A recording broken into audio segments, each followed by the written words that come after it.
Why do your photos suck?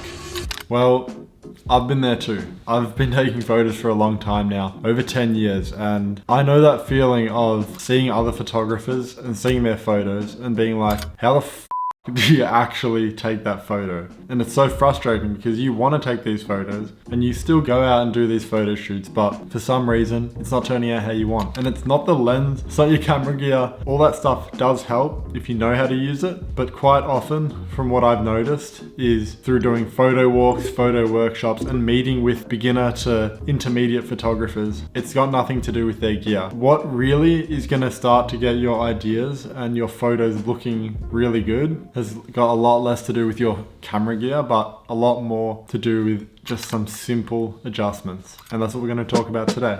So for me, starting out in street photography, I would go out into the city of Melbourne with my Nikon D7200 with can't remember the lens, it was probably like an 18-200. I'd go out and do street photography. It was super fun capturing all these cool moments. But then when I would come home and import the photos into Lightroom, the photos just looked a bit messy. There wasn't any clear focus. And even if there was a subject that I had photographed, they kind of got lost in the background. So the first thing we're going to talk about today that's not only going to help you with your street photography, but all photography, using the background and knowing how to frame a subject. Now, what does framing mean? Think of like a picture frame. Whatever is inside that picture frame is what you're going to look at. Same with photography. You have to really think about, okay, what do I want to include in this frame? Now, for me, when I'm doing street photography, if I see a subject, for example, it's an old lady, she's got a big coat on and she's holding an umbrella and it's just rains, there's all these reflections on the ground. Let's say there's someone that you want to take a photo of when you're doing street photography and you see them walking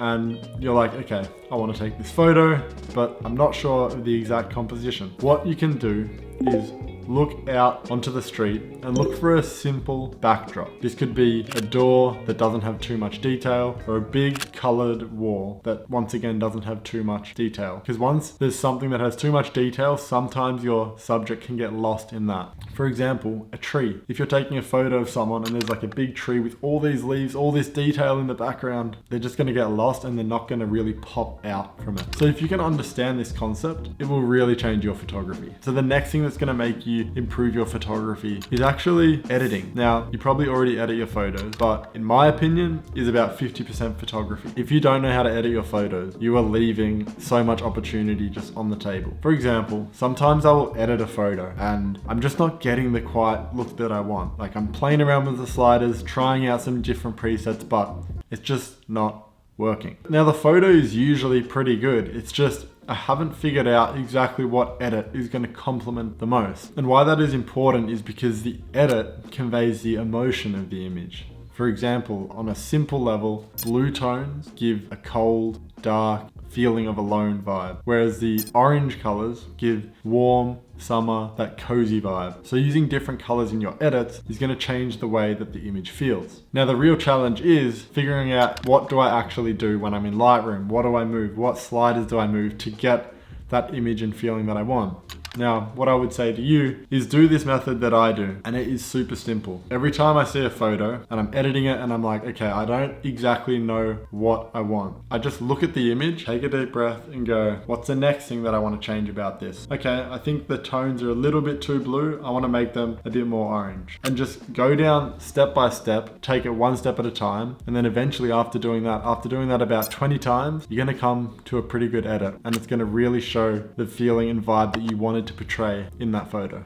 Now the last reason why your photos probably suck just comes back to confidence. And this is something that I hear all the time from beginner photographers who are wanting to take that next step in photography. I was at a photo walk the other day that I hosted here in Amsterdam. There were 70 people. It was an amazing night. And after I was speaking to this girl and she was saying that she wanted to get into event photography, but she was feeling too anxious to go to an event and actually be in front of all these people and have the responsibility to take these photos. Now I get it, completely get that anxiety, that fear of having to put yourself out there, because that's how I started with photography. My brother, when I was younger, he had a DJ business and he still DJs to this day. But that's how I started. I would go to events, go to 18th, 21st birthday parties and take photos. And before every event, I would feel this incredibly like debilitating almost sometimes feeling of anxiety, like, oh, I don't want to go in. I'm going to have to like speak to all these people. But the second you push past that, second I walked into the event and started to speak to some people, meet some people, start to take some photos, that feeling